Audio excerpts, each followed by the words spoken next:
এই জন্য আপনার বাচ্চাকে মাদ্রাসায় পড়ান, আপনার নাতি পুতারে মাদ্রাসায় পড়ান, এদেরকে ইলমে দ্বীন শিক্ষা দেন। তাইলে তারা আপনাদেরকে নামাজ শিখাইতে পারবে, রোজা শিখাইতে পারবে। তারা আপনাদেরকে, শুধু মনে রাখবেন, আজকে কয়জনের পাগড়ি দিলাম?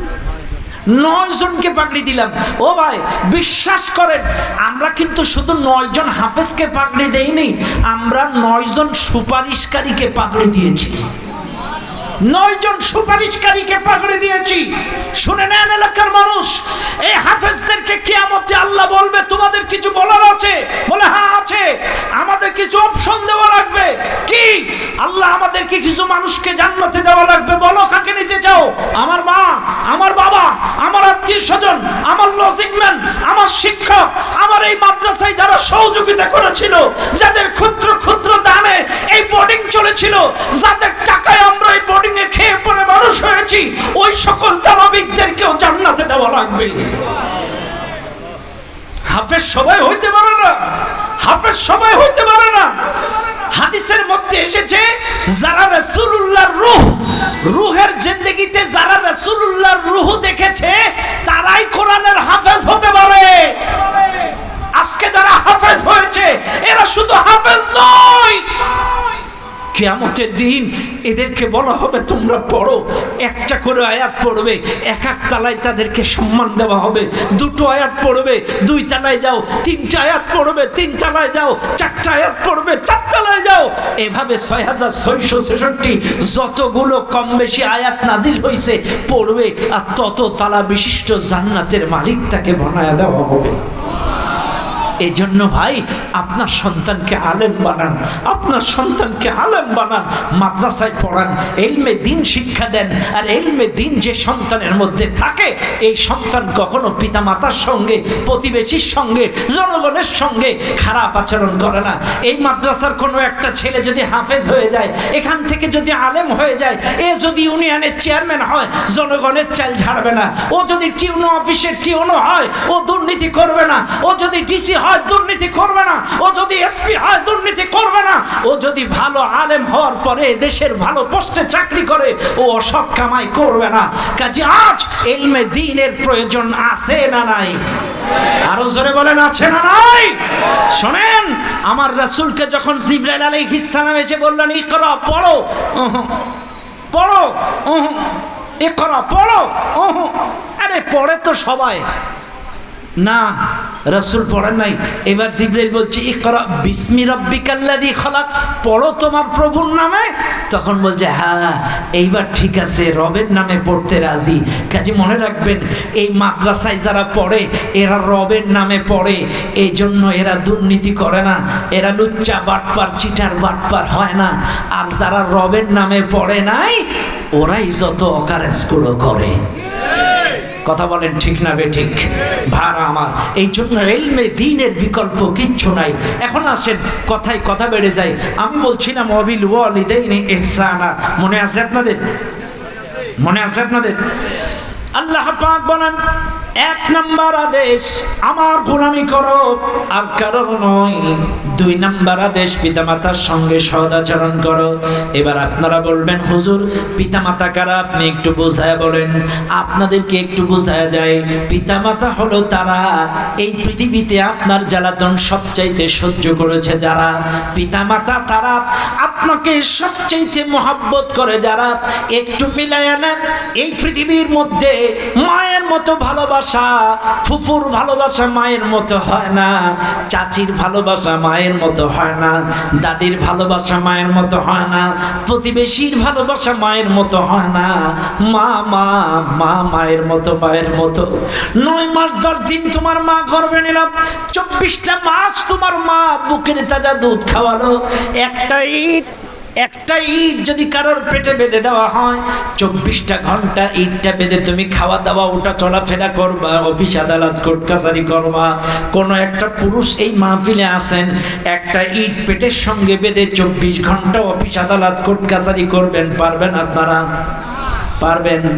24 ঘন্টা একটা ইট আপনারা রাখতে পারেন না, কিন্তু আপনার মা 9 মাস 10 দিন আপনাকে এই গর্ভে নিয়ে চলাফেরা, খাওয়া দাওয়া, উঠা বসা, রান্না বাড়া সব কিছু আপনার মা চালাইছে। শুধু তা না, শুনে নেন মা কি জিনিস। আরে আজকে আপনার মা 1 মাস পড়ে আছে, 2 মাস পড়ে আছে, মায়ের বিছানা ধোয়ার মানুষ হয় না, মায়ের কাপড় ধোয়ার মানুষ হয় না। কিন্তু আজকে এই মাহফিলে যারা আছেন, আপনি যেদিন থেকে জন্মগ্রহণ করেছেন, যেদিন থেকে জন্মগ্রহণ করেছেন, জন্মের পর থেকে 5টা বছর আপনার প্রস্রাব পায়খানার কাঁটাগুলো পরিষ্কার করলো আপনার মা। এইবার আপনি একটু গুণ দেন, 365 গুণ 5, 1825 দিন। শুনে নেন, আমি তো সর্বনিম্ন 5 বছর ধরলাম। জন্মের থেকে 5 বছর আপনার প্রস্রাব পায়খানা 2 হাত দিয়ে কসলায় কসলায় আপনার মা পরিষ্কার করেছে। 1825 দিন তোমার মা পরিষ্কার করলো। আর আজকে তোমার মা 1টা মাস বিছানায় পড়ে আছে, তুমি কি পারো না তোমার মায়ের কাপড়টা পরিষ্কার করে দিতে? 1825 দিন আমি সর্বনিম্ন বললাম। এমনও ছেলে ফিলে আছে 18 বছর 20 বছর হয়েছে, এখনো তার মা কাপড় চোপড় ধুয়ে দেয়, এখনো পর্যন্ত কাপড় চোপড় কাছে মা। অথচ আজকে তোমার মা বিছানায় পড়ে আছে, তুমি কি পারো না মায়ের কাপড়টা ধুয়ে দিতে? তোমার মায়ের হাঁটু ব্যথা, মাজা ব্যথা, হাড় ক্ষয়, ক্যালসিয়ামের ঘাটতি কেন জানো? শোনো, 24টা মাস, 30 গুণ 24, 720। একটা সন্তান দুধ খায় 720 দিন, সর্বনিম্ন 720 দিন। এখন তো আধুনিক যুগ, 2টোর বেশি নয়, একটি হলে ভালো হয়। তাইলে আমি এখন একটা সন্তানের মা 720 দিন দুধ খাওয়ায়। কিন্তু আমাদের জামানায় এখানে যারা বাচ্চা ছাড়া আছেন, কারোর 8টা, কারোর 10টা, কারোর 12টা, কারোর 9টা ছেলে মেয়ে। ও ভাই, বুকে হাত দিয়ে প্রশ্ন করেন, আপনার যদি 8 ভাই বোন হয়, তাহলে 720 গুণ 8, 5760 দিন দুধ খাওয়াইছে আপনার মা। 5760 দিন। ও ভাই, 5760 দিন যে মা 8টা বাচ্চাকে দুধ খাওয়ায়, এই মায়ের শরীরে কিছু থাকে না, এই মায়ের শরীরে কিচ্ছু থাকে না। এটা খলপা, এটা একটা খলপা খাঁচা। এই জন্য তোমার মায়ের হাঁটু ব্যথা, মাজা ব্যথা, ক্যালসিয়ামের ঘাটতি। আর 5760 দিন দুধ খেয়েছো তোমরা, পারো না? তুমি কি আধা ঘন্টা তোমার মায়ের পাটা টিপে দিতে? সারাটা রাত তোমার মা মাজা ব্যথা, পায়ের যন্ত্রণায় ছটফট করে, তুমি কি পারো না তোমার মায়ের পাটা টিপে দিতে? কেমন ছেলে তুমি? তোমার বাবা ভ্যান চালায়, রিক্সা চালায়, জন খেটে। এই যে প্রচন্ড রোদ, গত 2-1 দিন যে রোদ পড়েছে, তুমি চিন্তা করো, তোমার বাবা ভ্যান চালায়, জন খেটে, এই প্রচন্ড রোদ্রে তোমারে মানুষের মতো মানুষ করছে। নিজে ছেঁড়া জামা গায়ে দিয়ে 3টা ঈদ করেছে, কিন্তু তোমাকে প্রতি ঈদে ঈদে নতুন জামা কাপড় কিনে দিছে।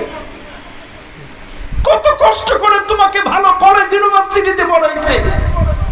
আমার ছেলে যে মাদ্রাসায় পড়ে, অনেক খরচ।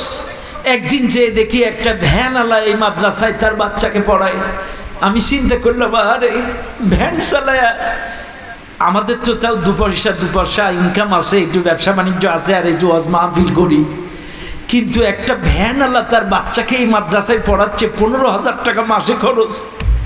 আমি আশ্চর্য হয়ে গেলাম যে কি করে সংসার চালায় আর কি দিয়ে বাচ্চা কাচ্চা পড়ায়।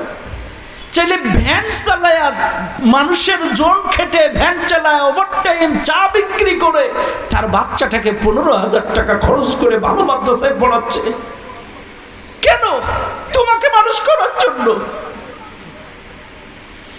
আজকে তুমি কি পারো না সেই বাবাকে সপ্তাহে 200 টাকা হাত খরচ দিতে? তোমারও বাবারও তো গোপদারি বড় হয়, তোমার বাবারও তো নাকের পশম বড় হয়, তারও তো একটু ছাটা ছুটো লাগে। সপ্তাহে 200 টাকা তুমি হাত খরচ দিতে পারো না? শোনো, আজকের এই ডুমুরিয়ার মানুষ, আল্লাহর গোলামি করাটা যেমন আল্লাহর আদেশ, পিতামাতার খেদমত করাটাও আল্লাহর আদেশ। নামাজ রোজা হজ যাকাতটা যেমন ফরজ, প্রত্যেকটা সন্তানের জন্য তার পিতামাতার খেদমত করাটাও ফরজ। তুমি নামাজের ফরজ ঠিক রেখেছো, রোজার ফরজ ঠিক রেখেছো, হজের ফরজ ঠিক রেখেছো, কিন্তু তোমার পিতামাতার খেদমত করতে হবে এটাও ফরজ। কিন্তু ম্যাক্সিমাম মানুষ এই পিতামাতার খেদমতের ফরজ ঠিক রাখে না। শুনে নাও আজকের ডুমুরিয়ার মানুষ, আল্লাহ পাক বলছেন ইম্মা ইয়াবলুগান্না ইনদাকাল কিবারা আহাদুহুমা আও কিলাহুমা, তোমার পিতামাতা বার্ধক্যে উপনীত হয়ে যদি তোমার জীবদ্দশায় উপনীত হয়, আহাদুহুমা একজন, অথবা আও কিলাহুমা উভয় দুইজন।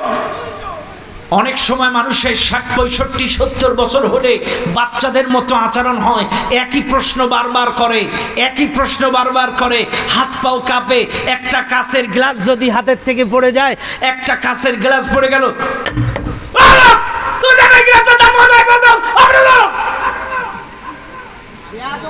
কথা বলেন না কেন? একটা কাঁচের গ্লাসের জন্য যেই ধমকটা বাবারে দেয়, আল্লাহ তো বলছেন ফালা তাকুল্লাহুমা উফ, উফ শব্দ পর্যন্ত বলবা না, ওয়ালা তানহারহুমা, ধমক দিয়ে কথা বলবা না। তুমি তোমার বাবার ঘড়িটা আদলা ইট দিয়ে ভেঙেছো, তোমার বাবা তোমাকে কিচ্ছু বলে নাই। তোমার বাবার 40,000 টাকা দামের মোবাইলটা তুমি জগের মধ্যে ডুবাইছিলে, কিচ্ছু বলে নাই। তুমি তোমার বাবার মোটরসাইকেলটা অ্যাক্সিডেন্ট করে দুমড়ে মুচকে নিয়ে এসেছিলে, তোমার বাবা কিচ্ছু বলে নাই। আর আজকে একটা কাঁচের গ্লাস ভাঙছে বলে এত বড় ধমক দিলা, এত বড় ধমক দিলা। অনেক সময় দেখা যায় চাচি আগে মারা যায়, চাচা বেঁচে থাকে। চাচি আগে মারা গেছে, চাচা বেঁচে আছে, চাচা আর বিয়ে করিনি, সন্তানেদের মুখের দিকে তাকায়। অনেক সময় দেখা যায় চাচার তো একটা সঙ্গী লাগে বয়সকালে, এখন তার সঙ্গী কি নাতিপুতারাই। এখন অনেক নাতিপুতা আছে, যখন ওই দাদা ধরতে যায়, বু বু ভাই ভাই বু আসো, তখন অনেক নাতিপুতা আসে, দাদার কাছে যাইতে চায় না, কান্নাকাটি করে। অনেক বৌমা আছে, আপনি বোঝেন না, আপনার কাছে যেতে চায় না, আপনি কান্নাকাটি করেন না, কথা কন না কেন? আছে না নাই? আরে আপনার তো মা নাই, আপনার বাবা একা, তাইলে আপনার বাচ্চাটা, আপনার ছেলেটা, আপনার মেয়েটাই তো সম্বল আপনার বাবার, তাকেও তো একটু সময় দেওয়া লাগে। এজন্য বিরক্তি প্রকাশ করে উফ শব্দ পর্যন্ত বলবেন না, ধমক দিয়ে কথা বলবেন না, ওয়ালা তানহারহুমা, ধমক দিবেন না, অকুল্লাহুমা কাওলান কারীমা, সম্মান সূচক কথা বলবেন। বারবার আল্লাহ বলছেন ওয়াকাদা রাব্বুকা আল্লা তা'বুদু ইল্লা ইয়্যা ওয়া বিল ওয়ালিদাইনি ইহসানা, আকবার ওয়া'বুদুল্লাহ ওয়া লা তুশরিকু বিহি শাইআন ওয়া বিল ওয়ালিদাইনি ইহসানা আনিশকুর লি ওয়া লিওয়ালিদাইক ওয়া ওয়াসাইনাল ইনসানা বিওয়ালিদাইহি ইহসানা। বারবার আল্লাহ বলছেন পিতামাতার সঙ্গে সৎ আচরণ করো। ও ভাই, পিতামাতার সম্মান আল্লাহ কত বেশি দিয়েছে একটু দেখেন না। একবার বুখারী, সহিহ বুখারী আসছে, সহিহ মুসলিমে আসছে, বুখারীতে আসছে, বনি ইসরাইলের একটা লোক ছিল, এর নাম ছিল জুরাইস। এটা বিরাট একজন ধার্মিক আল্লাহ ভীরু মানুষ ছিল, নির্জনে তার বাড়ি ছিল, এত আল্লাহ ভীরু ছিল, দিন দুনিয়ার খেয়াল তার ছিল না। এলাকায় তার একটা সম্মান ছিল, যশ ছিল, এলাকার মানুষ তাকে খুব মহব্বত করত। এখন আল্লাহর বান্দা একবার আপন মা, তার জুরাইস নামাজে দাঁড়াইছে, ওর মা পেছন থেকে বারান্দার থেকে বাইরের থেকে ডেকেছে, কিন্তু জুরাইস একটা হেজিটেশনের মধ্যে পড়ে গেছে যে ডাকের উত্তর দেব, নামাজ পড়বো না উত্তর দেব, নামাজ পড়বো না উত্তর দেব। এখন এই নামাজের ছেড়ে দেব না উত্তর দেব, এটার দুটানার মধ্যে পড়েছে, মায়ের ডাকের উত্তর দিতে পারে নাই। এখন জুরাইস নামাজ পড়তেছে, নামাজ ছাড়ে নাই, উনি নামাজে দাঁড়াইছে, ওদিকে মা ডেকে ডেকে জুরাইস জুরাইস জুরাইস। মা মনে কষ্ট পেয়ে মা একটা বদদুয়া দিল, আল্লাহ আমার জুরাইস আমার ডাকে সাড়া দেয় নাই, আমি তোমার কাছে দোয়া করি ও যেন নখ না পতিতার মুখোমুখি না হয়ে ওর যেন মরণ না হয়।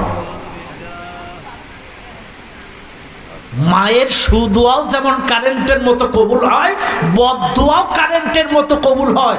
দেখেন না, এত বড় একজন আল্লাহওয়ালা বুজুর্গ ব্যক্তি, মা দোয়া করলো, বিরক্তি প্রকাশ করে মা চলে গেল, দোয়া কবুল হয়ে গেল। এইবার এইটা এলাকার মধ্যে প্রচার প্রসার হয়ে গেল। এলাকার মানুষ জুরাইজকে নিয়ে কথা কাটাকাটি, হেয় প্রতিপন্ন করে, ওকে বিভিন্নভাবে ইনসাল্ট করে, তাকে কটাক্ষ করে, ব্যঙ্গ করে, এই বিভিন্নভাবে ইস্যু ধরে এই কথাবার্তা নিয়ে। জুরাইজ বলছে, দেখো আমার কোনো দোষ নাই, এলাকার মানুষ শোনে না। এখন এই কথাটা এলাকার এক পতিতা, এক সুন্দরী সাধবী নারী, এর কানে চলে গেছে। এলাকার দুশ্চরিত্রবান ভালো খারাপ মানুষদের সাথে সমন্বয় করে এই দুশ্চরিত্রবান মহিলা বলতেছে, আমি ওকে তাহলে আরো সুন্দর করে, যাতে ওর কলঙ্কিত করা যায়, এলাকায় সম্মান নষ্ট করা যায়, সেই ব্যবস্থা করছি। দুনিয়ার মানুষ, এলাকার বেশ্যা পতিতা একটা খারাপ মহিলা রাতের